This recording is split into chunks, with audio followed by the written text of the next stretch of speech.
Philippe Duport. Bonjour Céline. Le numérique, c'est fantastique. C'est ce que disent en grande majorité les salariés français interrogés dans un sondage publié aujourd'hui. Les outils numériques ont révolutionné, c'est vrai, notre façon de travailler. Loin d'en avoir peur, les Français pensent qu'ils leur facilitent la vie dans leur entreprise. Oui, pour 60% des salariés, le terme numérique évoque quelque chose de positif dans leur travail. C'est bien plus encore chez les chefs d'entreprise, les jeunes et les catégories socio-professionnelles supérieures. Mieux, 86% des salariés disent se sentir à l'aise avec les technologies numériques dans leur travail. On continue le plébiscite. 85% des salariés estiment que toutes ces technologies numériques ont un effet positif sur leur qualité de vie au travail. Ce portrait des salariés français en geek, en amateurs éclairés de l'informatique, il provient d'un sondage réalisé par l'ANACT, l'Agence nationale pour l'amélioration des conditions de vie au travail, qui lance aujourd'hui sa semaine pour la qualité de vie au travail. Bonjour Sylvie François. Bonjour. Vous êtes la DRH de La Poste, vous gérez 260 000 salariés. Concrètement, chez vous, comment le numérique a envahi la vie quotidienne au travail ? Le numérique, ça transforme profondément tous nos métiers. Et ça transforme le métier du facteur, ça transforme le métier du guichetier.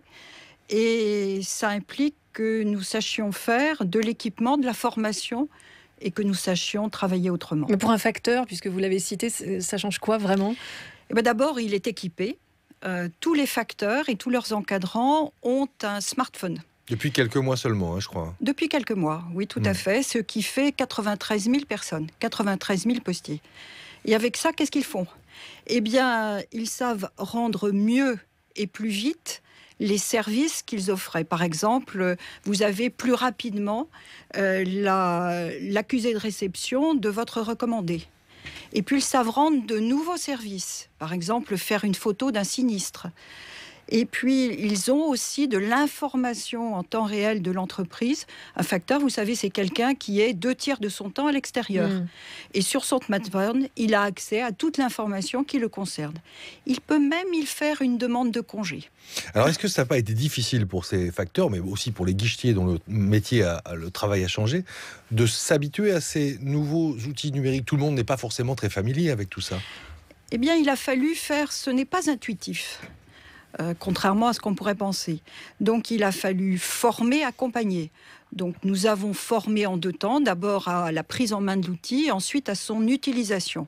Nous avons même fait travailler des facteurs pour concevoir à l'avance les fonctionnalités de leur smartphone. Et de même avec les chargés de clientèle qui, dans les 1000 bureaux de poste qui sont équipés d'une tablette que nous appelons Smartéo, nous les avons aussi formés. Mais nous allons même un peu plus loin, c'est-à-dire que nous avons décidé de former tous les postiers, les 260 000 dont vous parliez, au numérique, qu'ils aient ou pas encore un outil numérique en leur possession. Pourquoi ? Parce que notre entreprise se transforme profondément et que nous voulons qu'ils aient dès maintenant la culture du digital, qu'ils soient à l'aise dans cette entreprise en transformation. Et il n'y en a pas qui calent avec sur cette culture du digital ? Je crois que nous accompagnons beaucoup. Je crois que nous arrivons effectivement entre l'équipement, la formation, à accompagner et que nous avons, y compris avec les organisations syndicales, décidé que la poste de demain, nous la faisons avec les postiers d'aujourd'hui, que nous construisions l'avenir pour chaque postier et que nous sommes en train d'y arriver. Alors, vous êtes en train de mettre en place un droit à la déconnexion. C'est pour la rentrée.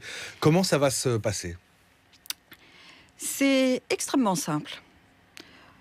Il faut que les smartphones, les outils, les emails soient utilisés à bon escient et ne viennent pas, à tort, empiéter sur la vie personnelle.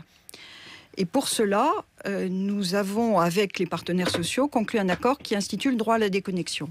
Concrètement, on demande au postier de ne pas envoyer un mail à son équipe, à ses collègues, en dehors des heures de travail de son équipe et de ses collègues. Sinon, qu'est-ce qui se passe ? Sinon, le postier a le droit de ne pas répondre à ce mail. Et par ailleurs, on ne bloque pas les serveurs parce que la Poste, ça fonctionne 24 heures sur 24, 7 jours sur 7. Donc, on ne pourrait pas bloquer les serveurs. Mais le postier qui recevrait par hasard un mail en dehors de ses heures de travail n'a pas à y répondre. Non. Bien entendu, il y a une exception.